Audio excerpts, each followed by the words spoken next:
ఈరోజు నా ద్వారా ఎలా అయితే మీరు ఒక press club of Bhadrachalam calendar ఆవిష్కరణ చేశారు 2026ది. ఈ 2026 సంవత్సరాల్లో అందరం కూడా ఒక ఫ్రెండ్లీ అన్నదమ్ములుగా ఉండాలని, మనం ఒక ఫ్రెండ్స్గా ఉండాలని, మీడియాలో మీకు ఫ్రీడమ్నెస్ ఉండొచ్చు, ఇండిపెండెన్సీ ఉండొచ్చు, కానీ మనం ఏదన్నా మీకు మీ ఇండిపెండెన్స్లో మా ఇండిపెండెన్సీ కూడా అడిగితే ఖచ్చితంగా అడిగి మీరు మనం అందరం కలిసికట్టుగా పనిచేస్తే భద్రాచలం అభివృద్ధిలో అందరం పునాది వేస్తామని ఆలోచనతో ఈరోజు నా ద్వారా మీరు ఓపెన్ చేశారు.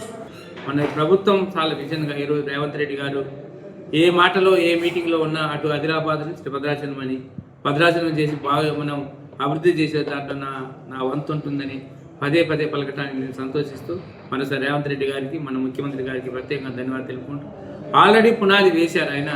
నేను ఏదైతే ఆ రోజు నేను ఎన్నికలు కోరుకున్నాను, ముఖ్యమంత్రి ఎవరైనా పర్లేదు నేను తీసుకొచ్చే బాధ్యత నేను చేస్తానని అన్నాను.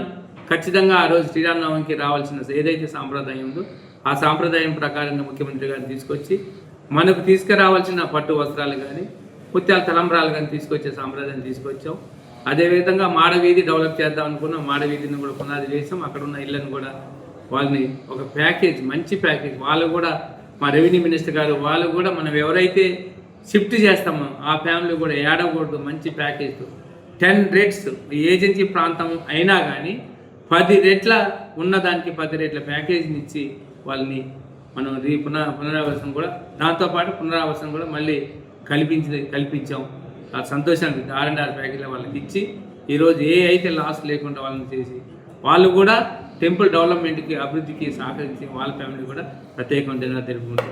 ఈరోజు మీ మీడియా మిత్రులకి, మీ అందరికీ ఈరోజు మంచి వాతావరణంలో మీరు సహాయ సహకారాలు అందించండి. ఏదో తప్పుంటే చెప్పండి, మేమందరం కూడా కూర్చొని దాన్ని డిస్కస్ చేసి మీ ముందే అభివృద్ధి చేసే దాంట్లో మనందరం కలిసికట్టుగా నడిస్తే ఏదో జరిగిపోతుంది అనుకోకుండా ఖచ్చితంగా వాడిని రెక్టిఫై చేసే దాంట్లో మా నాయకులు కూడా అందరూ ఒక విజన్తో ఉన్నాం. భద్రాచలం అభివృద్ధి అనే విజన్లో ఉన్నాం.